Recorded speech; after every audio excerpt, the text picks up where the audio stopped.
Welcome back to Eric Unfiltered. I am your host, Eric Dickinson. Before I get started, if you would, jump over to X real quick, give me a follow at Eric Not Sorry. And if you want a little tamer stuff, you can follow me over on Facebook at Eric Unfiltered Podcast. I am available on Rumble now if you are not a fan of using YouTube. And of course, I'm still on Spotify and Apple and all that other stuff. I want to give a quick thank you to all of you who have checked out my stuff recently. Given me a follow, and thank you for the shares and all that good stuff. You guys are awesome. All right, the first story I'm going to get into real quick, and it is a quick one. I've already covered this story. It was the last episode I covered it, about three bodies that were actually three skeletal remains which were found in a home in Burlington, Connecticut that was sold on auction, sold as is.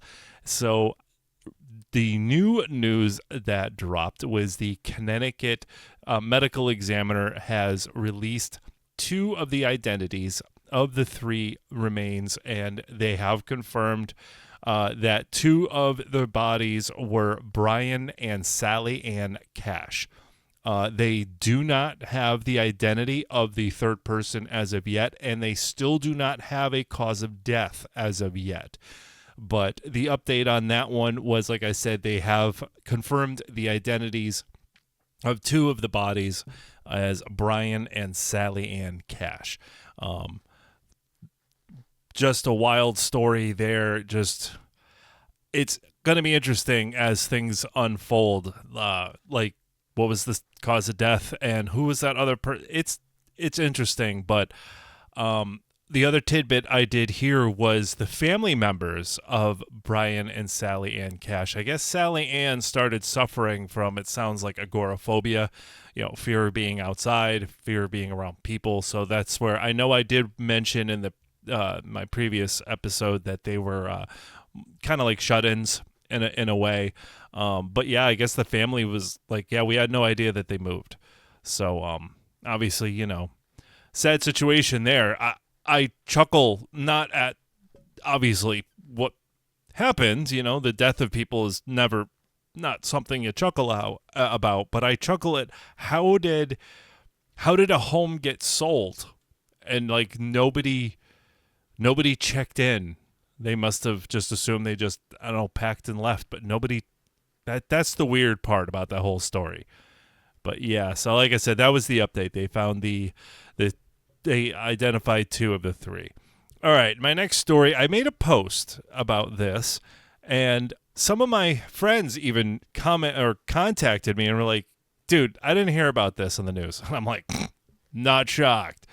So this past weekend was Father's Day. 2 weekends ago, the UFC had a huge event at the White House, and it was so divisive and all that, and I don't give a shit. I didn't tune in because I had better shit to do. But UFC is cool. I like fighting. It's cool. I mean, if you're into it. But they, as I said, they had on this huge event, and it was pretty cool from what I saw.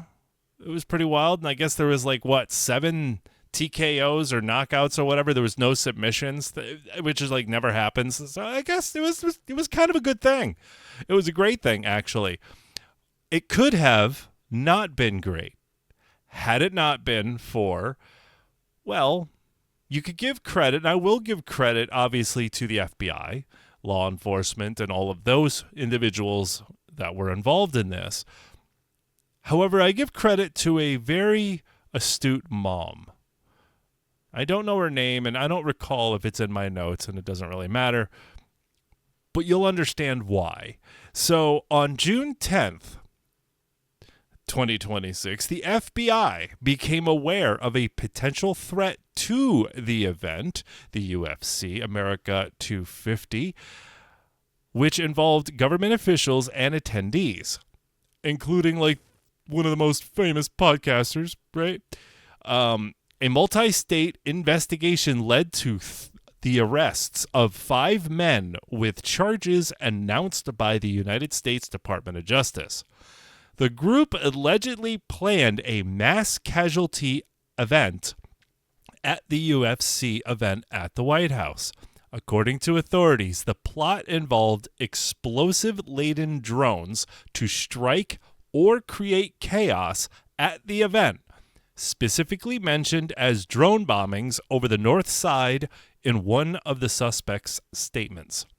Co-conspirators were to act as snipers positioned to shoot high-value targets, including United States politicians and officials, as people evacuated partially along southern routes. So they were essentially going to create, obviously, chaos and panic, but then were attempting to funnel people that were fleeing into, well, a shooting gallery. Nice people. Very, definitely helping their cause.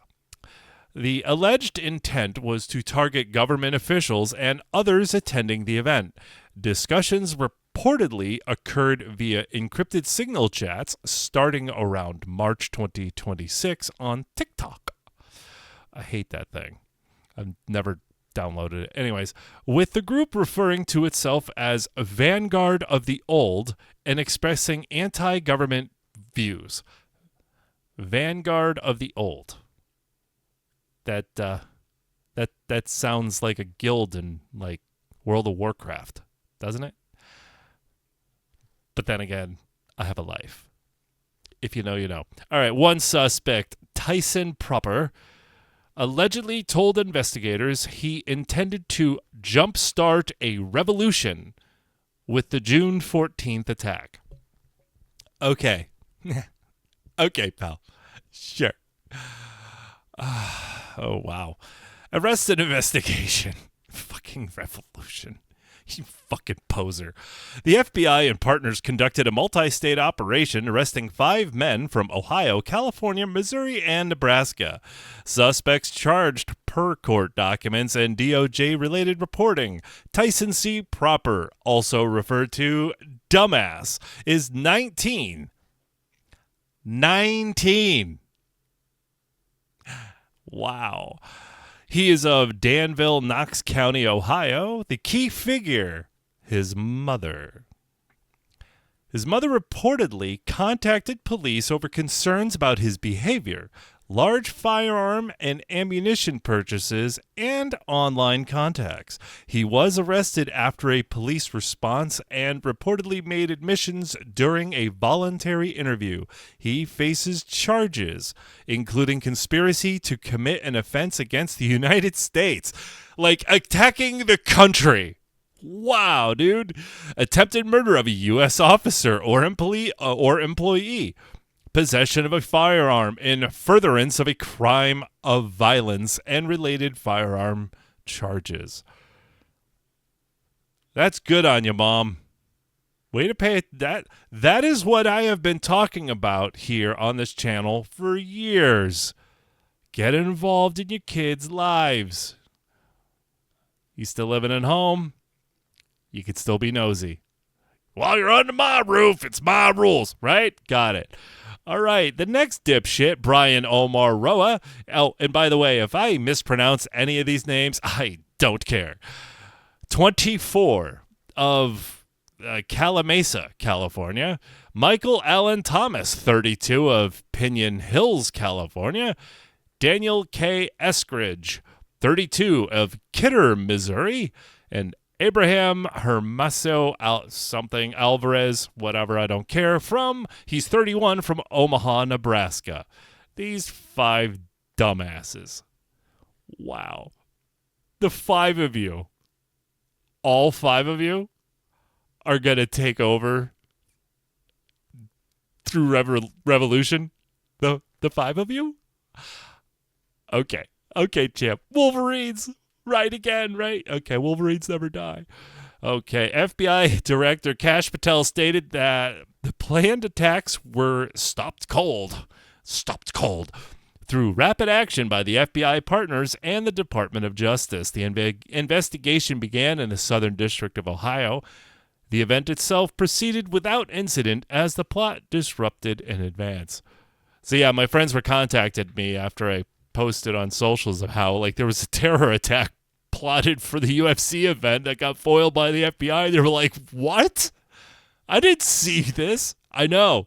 Doesn't surprise me because it was foiled. But, if it wasn't, you could hear the talking heads talking about, Trump should have known something like this was going to happen, right? Exactly. These people are insane. You heard the ages. 19, and then 23, and a couple of 30-year-olds. Life is over, bro. You're done. You're cooked. Game over. Revolution. You fucking moron. But good on you, Mom. Good on you. Really good on you. Paying attention. And I am sure of all of the phone calls that woman made in her entire life, I am sure there have been some tough ones that she has had to make. I guarantee you that was the hardest call she's ever made. I sit here and I make jokes about, dumbass and whatever, but damn well that was the hardest call she ever had to make. Knowing like, holy shit, my kid might be into doing this craziness. So good on you, Mom. Good on you. You saved lives. Seriously, she saved lives that day. Wow. Fucking crazy. People are nuts, bro. People are nuts. All right, this next one is less of a story and more of a rant because Elon Musk is the world's first trillionaire.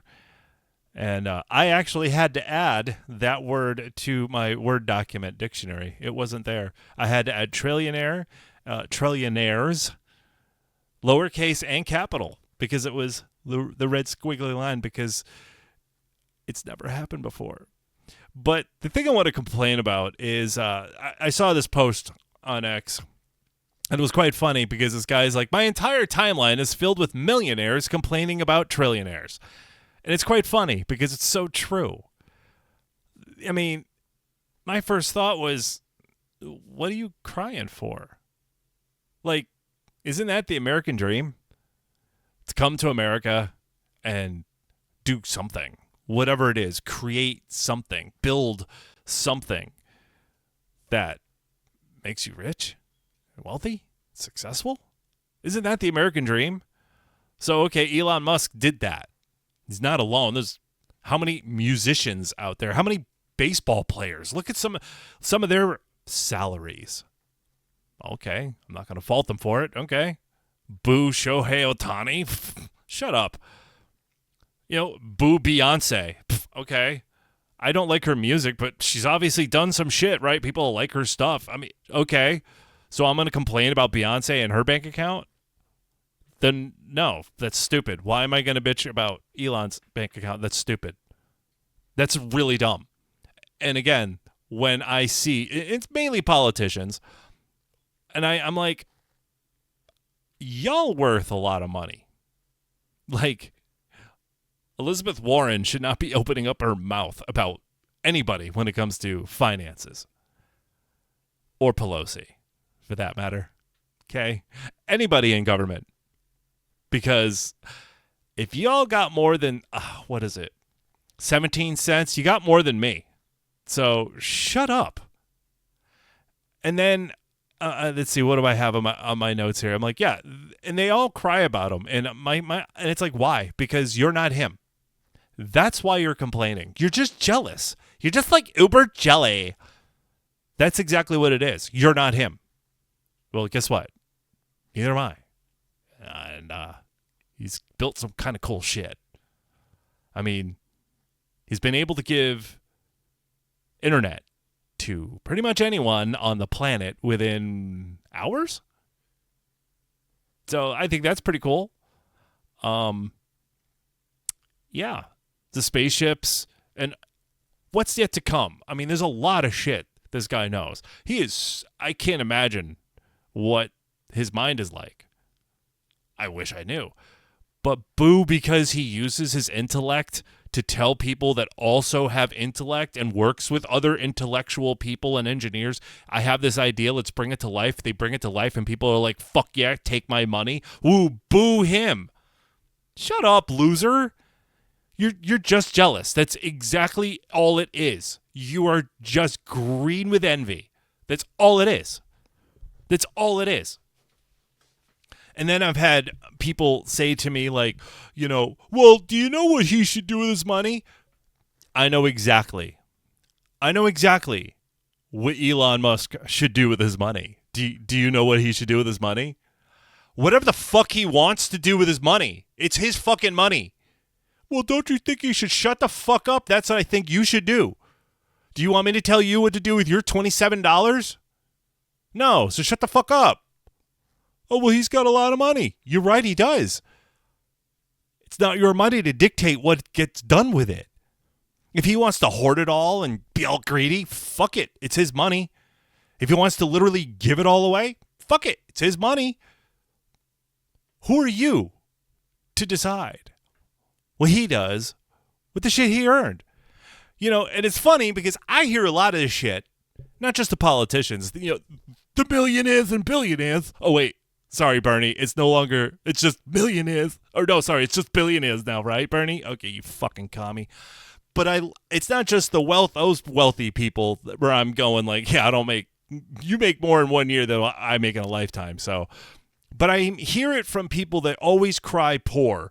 I don't have money, man. I got to fix my car. I got a fucking leaky hose. My stove ain't working right. Oh, man, that really sucks. And then what happens next week? Yo, check out this cool tattoo I got. Those are the fucking idiots that are complaining about what Elon Musk is doing with his money. Bro, fuck all the way off. Just all the way off. You are not the person anybody should be mentioning anything when it comes to finances to. I mean, really, just yourself hard. Just all the way off. It's so just obnoxious. It's beyond obnoxious. Yes, if I had his finance, his vast amount of wealth, I mean, granted, that's what he's worth. It's not what he has like in his pocket or in a bank account. I mean, he would have to sell everything to have the trillions. But even if I had the bank account of Elon Musk, I'm not giving it all away. But I sure as shit will do whatever the fuck I want with it because it's my money. And that's what he should do with it. So you can complain all you want. Oh, we should tax them more. Yeah, because that's going well in all of these states like California, New York, and Connecticut. Yes, tax the people that create jobs so they can't create more and invest in innovation and more companies and yeah, that's the ticket. That's going awesome. We should do that. Any rich person that could create a company that creates jobs and pays people that would generate tax revenue. No, we don't want to do that. We're going to tax them more because that's what's so like the way to go. Fucking idiots. Unbelievable. Anyways, that's my rant. Thank you for tuning in. If you like this episode, give it a like and share and all that good shit. The internet stuff, the bell, and tell your friends, man. That's the coolest thing. Again, you can find my tamer side on Facebook at Eric Unfiltered Podcast, and I'm definitely way more spicier on X over at Eric Not Sorry. Thank you again for the new follows. Thank you for watching. Until next time.